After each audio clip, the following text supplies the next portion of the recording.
ಎಲ್ಲರಿಗೂ ನಮಸ್ಕಾರ. ಇವತ್ತಿನ ದಿನ ಹನುಮಾನ್ ಜಯಂತಿ ಆಗಿದ್ದರಿಂದ ಇವತ್ತು ನಾನು ಪೂಜೆ ಮಾಡಿ ಕಾಲೇಜಿಗೆ ಹೊರಟೆ. ಇವತ್ತಿನ ಪೂಜೆ ಹೀಗಿತ್ತು ನೋಡಿ. ಕಾಲೇಜಲ್ಲಿ ಏನೋ ಫಂಕ್ಷನು ಅಂತ ನನಗೆ ಬ್ಯಾನರ್ ಹಾಕೋಕ್ಕೆ ಅಂತ ಕರೆದಿದ್ರು. ಹಾಗಾಗಿ ಬ್ಯಾನರ್ ಹಾಕಿ ಕ್ಲಾಸ್ ರೂಮಿಗೆ ಹೋದೆ. ಕ್ಲಾಸ್ ಮುಗೀತು. ಕ್ಲಾಸ್ ಮುಗಿದ ತಕ್ಷಣ ಇಂಗ್ಲೀಷ್ ಕ್ಲಾಸ್ ಇತ್ತು. ಇಂಗ್ಲೀಷ್ ಕ್ಲಾಸ್ ಮುಗಿದ ತಕ್ಷಣ ನಾನು ನನ್ನ ಫ್ರೆಂಡ್ ನಡ್ಕೊಂಡು ಹೋದು. ಇಲ್ಲೇನೋ ಹುಡುಗರು ಕ್ರಿಕೆಟ್ ಆಡ್ತಾಯಿದ್ದು. ಕ್ರಿಕೆಟ್ ನೋಡ್ಕೊಂಡು ರೋಡಲ್ಲಿ ನಡ್ಕೊಂಡು ಹೋದು.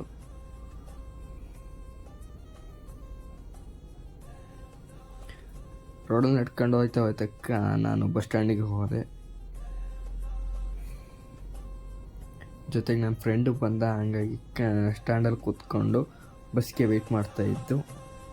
ಹಾಗೆ ಮತ್ತೆ ನಾನು ನನ್ನ ಫ್ರೆಂಡು ಕ್ಯಾಮ್ರಾಗೆ ಒಂದು ಪೋಸ್ ಕೊಟ್ಕೊಂಡು ವಿಡಿಯೋ ಮಾಡ್ಕೊಂಡು ಹೋದೆ. ಇವನೇ ನೋಡಿ ನನ್ನ ಫ್ರೆಂಡು ಸುದರ್ಶನ್ ಅಂತ.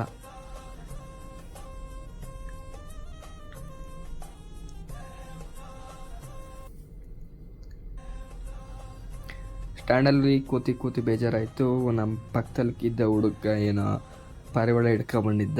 ಪಾರಿವಾಳ ನೋಡ್ತಾ ಇದ್ದು.